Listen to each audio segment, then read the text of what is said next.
وأن صلاة الجنازة 4 تكبيرات. بعد التكبيرة الأولى نقرأ الفاتحة، وبعد الثانية نقرأ الصلاة الإبراهيمية، وبعد الثالثة ندعو للميت بالمغفرة والرحمة والجنة، وبعد الرابعة ندعو لأموات المسلمين، نقول اللهم لا تحرمنا أجره ولا تفتنا بعده واغفر لنا وله ولسائر المسلمين.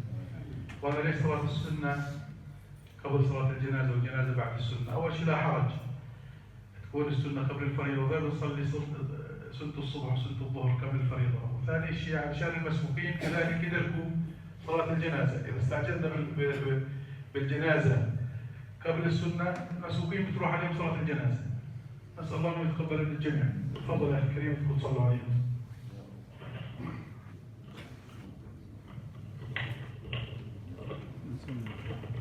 السلام عليكم. يا إخوة، أي شيء للحق عند المتوفى والدي فنحن جائزون، وإن كان عليه دين فاشهدوا أني قد حملت الإعلان. أخلصوا فالدعاء. الله أكبر.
عندما تخرج روحه من جسده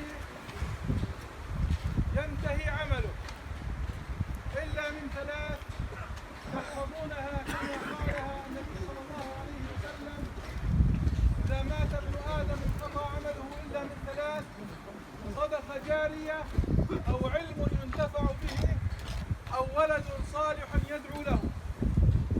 يا أيها الإخوة الكرام، هو أفضى إلى ما قدم، ونحسبه عند الله سبحانه وتعالى أنه كان من الصالحين، ربى تربية تنفعه بعد وفاته من النشء الصالح والذرية الصالحة بإذن الله سبحانه وتعالى. وشعب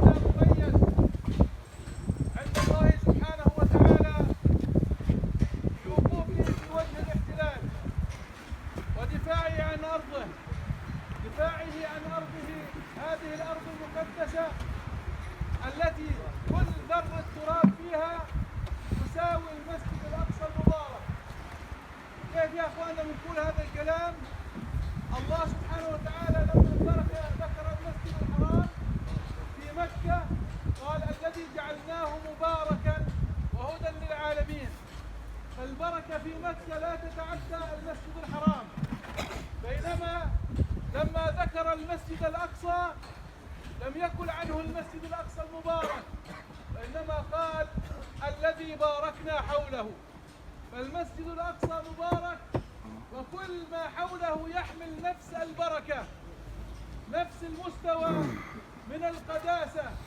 هذه الأرض الطيبة المباركة الذي يفتحها والذي يزرعها والذي يحرثها والذي يدافع عنها والذي يرويها من عرق جبينه والذي يرويها من دمه، هذه الأرض يكسب منها أجر الشهداء، بقول النبي صلى الله عليه وسلم تفتح عليكم الشام من العريش إلى الفرات رجالهم ونساؤهم وإماؤهم مرابطون إلى يوم القيامة. فمن اختار منكم ساحلا من سواحل الشام أو بيت المقدس فهو في جهاد إلى يوم القيامة. فلا وأبو نبيل كان ابنه خلق من كبده مسجونا عند اليهود سنين عديدة، وكان يتردد على زيارة السجون.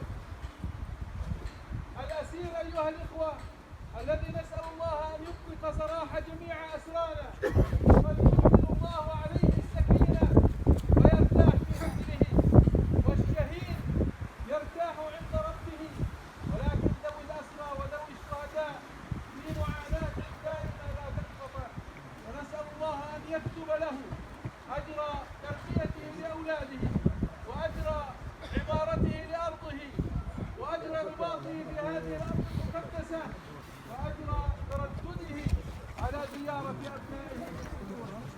يا أيها الإخوة الكرام، هذا شعب نسأل الله أن يكون مميز عند الله سبحانه وتعالى كله بما قدم من عمل، الذي يحسن تربية أولاده والذي يحسن الانطباق على هذه الأرض المقدسة يجري عليه أمله إلى يوم القيامة. لا يتوقف أجر المرابط أيها الإخوة، لا يتوقف عنه الأجر، مثل الذي يحسن التربية ومثل صاحب الصدقة الجارية ومثل صاحب العلم الذي ينتفع به. يا أيها الإخوة الكرام، نحن عندما نعظ على المقبرة لا نقصد الميت، الميت في ضيافة الله، في ضيافة أكرم الأكرمين، ولكننا نقصد الأحياء. نشكر النبي عليه الصلاة والسلام كنت قد نهيتكم من زيارة القبور ألا فزوروها إنها تذكر بالآخرة. كل الناس يسألون في قبورهم يفتنون من ربك ما دينك ماذا تقول في هذا الرجل الذي بعث فيكم، والسؤال صعب أيها الإخوة. الوحشة والوحدة من قبر صعبة إلا من أحسن العمل من أحسن العمل وخاصة في هذه الأرض المباركة.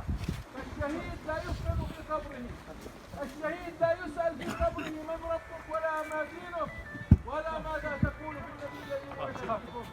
وكذلك المرابط الذي يرابط على هذه الأرض بنيته المحافظة عليها لا يسأل في قبره.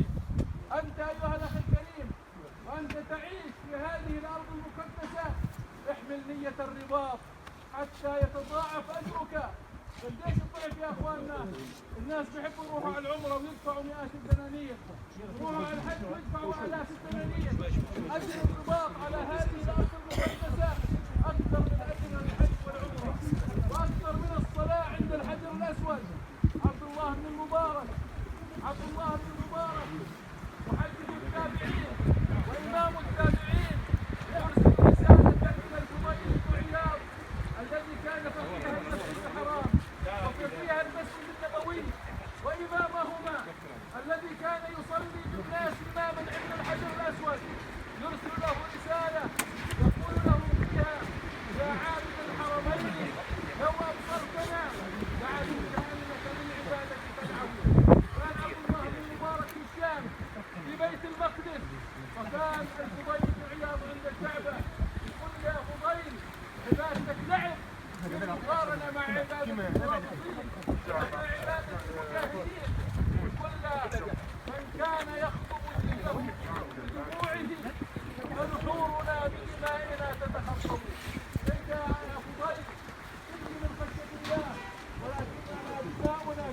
في سبيل الله. والله يا اخوان كثير من الناس لا يشعرون بالامان في بيوتهم الا بامان الله سبحانه وتعالى. نتوقع ان يجتاحوا العدو في اي لحظه. وكثير من الناس لا يشعرون بالامان في مزارعهم لانهم يتوقعون هجوم الاعداء عليهم في اي لحظه. فهذا الشعور ايها الاخوه عليه اجر عظيم. ولذلك ايها الاخوه الكرام نحمل شعور المرابطه ونسال الله في هنا محمد طيب طيب محمد محمد هذه مقدسه علينا ان نضاعف الاعمال الصالحه فيها. لا تمر في مدارس الصلاه يا اخوان، لا تمر في فلسطين ولا في ميزان الصلاه، ولا يظل فينا بنت ولا مره تاركه حجاب. اوامر الله لازم نرجعها، ما نخلي ولا امر باوامر الله. نبذل الجهد ما استطعنا، واتقوا الله ما استطعتم، واسمعوا واطيعوا وانفقوا خيرا لانفسكم ومن يوق شح نفسه فاولئك هم المفلحون. ايها الاخوه الكرام ربنا هبانا بهذه الارض المباركه في هذا الزمن الصعب العسير. ربنا تيسر بحمايتنا ان الملائكه باسطه اجنحتها على الشام. المقصود بالشام سوريا فقط، انما فلسطين وسوريا ولبنان والعراق وكل هذه الهجمه على العراق وعلى سوريا وعلى اليمن هي من اجل المحافظه على الاحتلال في هذه الارض.